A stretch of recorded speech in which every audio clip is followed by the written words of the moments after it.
क्या आप जमीन संबंधित विवाद में सत्र न्यायालय जा सकते हैं, यानी सेशन कोर्ट जा सकते हैं? देखिए, अगर आपका कोई भी जमीन, प्रॉपर्टी या कोई भी ऐसा विवाद है तो सत्र न्यायालय यानी जिला में होता है। डिस्ट्रिक्ट एंड सेशन कोर्ट जो है, यानी आपको ये जिला में सत्र न्यायालय देखने को मिलेगा, सेशन कोर्ट देखने को मिलेगा।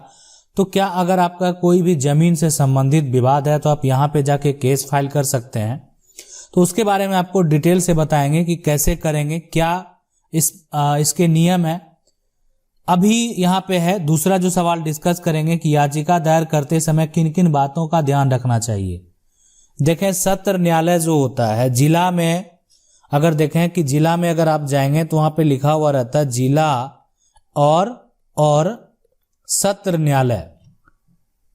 अब यहां अगर आपका जमीन का विवाद जो है, उस जमीन के विवाद में अगर कोई क्राइम करता है, क्राइम मतलब अपराध करता है, आपराधिक मुकदमा अगर आप दायर करना चाहते हैं, ठीक है, आपराधिक मुकदमा अगर आप दायर करना चाहते हैं तो आप बिल्कुल जा सकते हैं सत्र न्यायालय।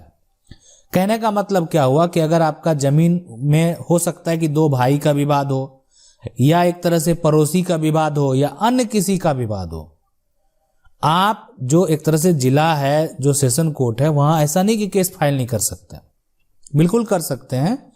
लेकिन अगर उसका मामला आपराधिक हो, अगर आप जमीन का सुधार कराना है तो सेशन कोर्ट क्यों जाएंगे, सत्र न्यायालय क्यों जाएंगे? हाँ, वहां जो है एक तरह से जिला में आपके लिए भी न्यायालय है, ऐसा नहीं है।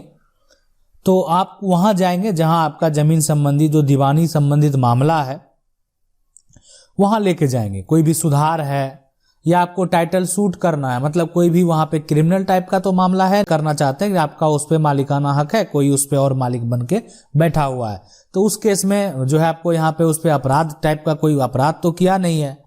देखिए, अगर कोई भी अपराध तभी मान लेते हैं एक तरह से आपराधिक बातें जो है या अपराध का जो भी मुकदमा जिस पे भी करेंगे वो तभी करेंगे जब आपके पास पुख्ता प्रूफ हो।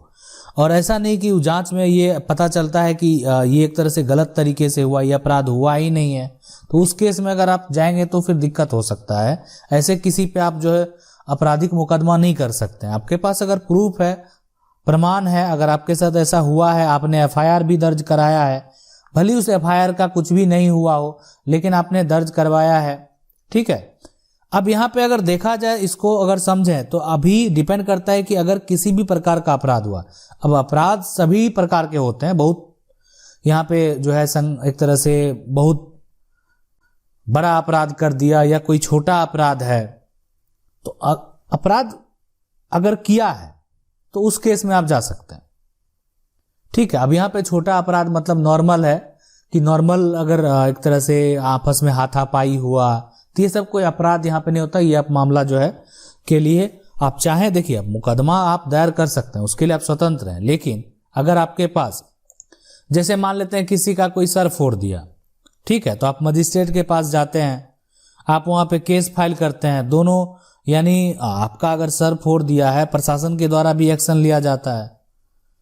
अगर आप उसको आगे बढ़ाना चाहते हैं, देखें, बहुत ऐसे मामला है, बहुत ऐसे मुकदमे हैं जो कि मजिस्ट्रेट के पास से, है ना, मजिस्ट्रेट के पास से वो सत्र न्यायालय में सुनवाई के लिए भेजे जाते हैं।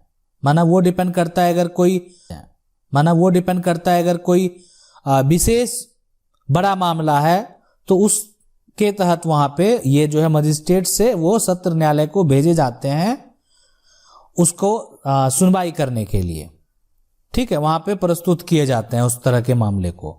अब यहाँ पे देखें कि अगर कोई भी मामला है, इस तरह का कोई भी मामला है, तो आप इस मामले को कहां, किस डिस्ट्रिक्ट में, किस सेशन कोर्ट में आप उसका जो है केस फाइल करेंगे। तो अभी जो मामला है तो जिस एरिया में हुआ है, जिस जिला में हुआ है, उसी के सेशन कोर्ट में आप वो मामला जो है वहां पे दर्ज कराएंगे, केस फाइल करेंगे उससे संबंधित, ठीक है। लेकिन इससे पहले देखिए, ये करने से पहले आप, ऐसा नहीं है कि डायरेक्ट गए आप सेशन कोर्ट में और वहां पे केस फाइल कर दिए। आप FIR जरूर करा दें, करना जरूरी है। अब उस पर क्या होता है नहीं होता उससे कोई मतलब नहीं। घटना घटा है आपके साथ, ये मारपीट किया, सर फोड़ दिया, लड़ाई किया, जबरन संपत्ति को कब्जा कर लिया, आपके पास प्रूफ है तो आपको एफआईआर करना है। मजिस्ट्रेट के पास भी केस फाइल करना है। मजिस्ट्रेट यानी आपका जो भी अनुमंडल स्तर पे जो भी मजिस्ट्रेट हैं, एसडीओ हैं, एसडीएम हैं, ठीक है, तो वहां भी आप जो है आवेदन करें, केस फाइल करें। और उसके बाद अगर मान लेते हैं फिर भी किसी भी प्रकार का कोई भी एक्शन नहीं लिया जाता है तो आप बिल्कुल स्वतंत्र हैं। और ये आपको नहीं भी लिया जाता है या लिया जाता है, दोनों केस में आपको करना है। उसके बाद आप सेशन कोर्ट में जो है केस फाइल करें।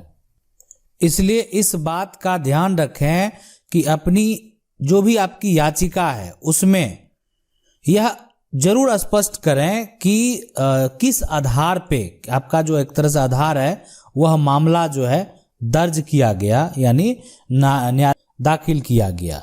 देखिए, कोई भी अगर अपराध की आप शिकायत जब भी करें तो लिखित रूप में आपको करना चाहिए, यानी उसका लिखित रूप जो है यानी वो आप बिल्कुल करेंगे, उसका रिसीविंग भी लेंगे। और यहाँ पे सबसे पहले अगर देखें यदि किसी भी प्रकार का अपराध हुआ है, मान लेते हैं कि आपका घर से कोई भी कारण हो, देखिए कोई भी एक तरह से अपराध बहुत तरह का होता है, कोई धोखा कर लिया, जमीन आप उससे खरीदे, जमीन यानी उससे आप खरीद लिए लेकिन वो आपको जमीन नहीं दे रहा है, घर खरीद लिए लेकिन घर जो है नहीं दे रहा है, या मान लेते हैं घर पे कब्जा करके बैठा हुआ है, तो मैंने ऐसा वो अपने आप को पेश कर रहा है कि वो एक अपना वर्चस्व जमा रहा है, उसकी वो संपत्ति नहीं है, या अन्य कोई कारण हो सकता है, अपराध का कोई अन्य कारण भी हो सकता है।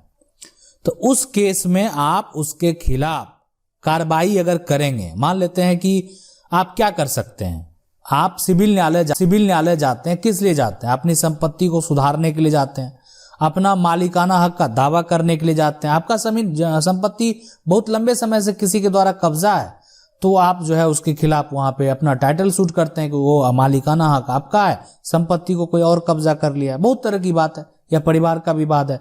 लेकिन अगर कोई मान लेते हैं उसका संपत्ति से कोई लेना देना नहीं, आज आपकी संपत्ति को आके कब्जा करता है, आज आपके घर पे आके कब्जा करता है, तो आप क्या करेंगे? तो उसके लिए है कि आप यहाँ पे एफआईआर करेंगे, मजिस्ट्रेट के पास भी आप आवेदन करेंगे, वहां पे भी सुनवाई किया जाएगा।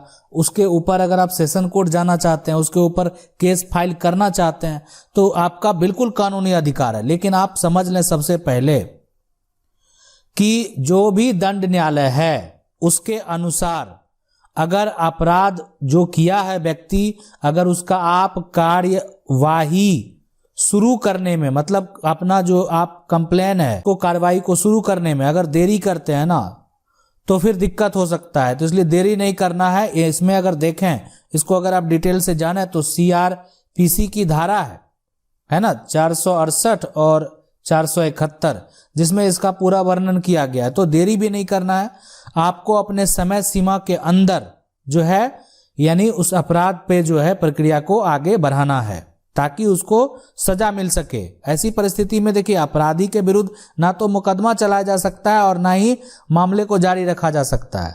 तो यहाँ पे आपको देरी नहीं करना है, तो शिकायत को दर्ज करवाने में बिल्कुल देरी नहीं करें, ठीक है। यानी शिकायत आपको जब भी हो तुरंत दर्ज कराना है, उसके आगे फिर आपका जो भी प्रक्रिया है वो आप करेंगे। देखें, सेशन कोर्ट से यानी 6 माह, 1 साल, 3 साल से लेकर मृत्यु दंड तक दिया जा सकता है। वो डिपेंड करता है किस प्रकार का अपराध है। तो याचिका का अपराध है तो याचिका करते समय आपको सबसे पहले ये बातों का ध्यान रखना है कि आप कोई झूठा किसी व्यक्ति पे केस ना करें, झूठा एफआईआर नहीं करें, तो आगे चल के फिर आपको दिक्कत हो सकता है कि उस व्यक्ति के द्वारा भी अगर आपके अगेंस्ट एक्शन लिया गया तो आपको दिक्कत हो सकता है। तो अगर आपके पास प्रमाण है और आपका एक तरह से आपके पास प्रूफ है तो जरूर आप उसके खिलाफ जो है आप आपराधिक मुकदमा दर्ज कराएं।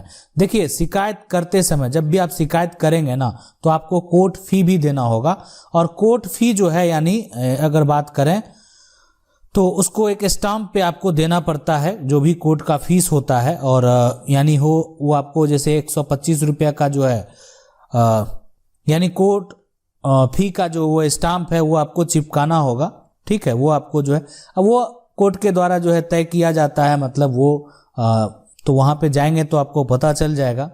ठीक है, ठीक है। अब यहाँ पे जो वो होता है कि जो भी स्टाम्प का विक्रेता है या राज्य सरकार जो है, राज्य सरकार के द्वारा जो भी मान्यता प्राप्त दुकान है, आप वहां से खरीद सकते हैं, उसको चिपका सकते हैं। आशा करते हैं वीडियो अच्छा लगा होगा। वीडियो अच्छा लगा वीडियो को लाइक जरूर कर दें। चैनल को पहली बार देख रहे हैं, सब्सक्राइब करके जो बेल आइकन है उसको जरूर दबा लें। मिलते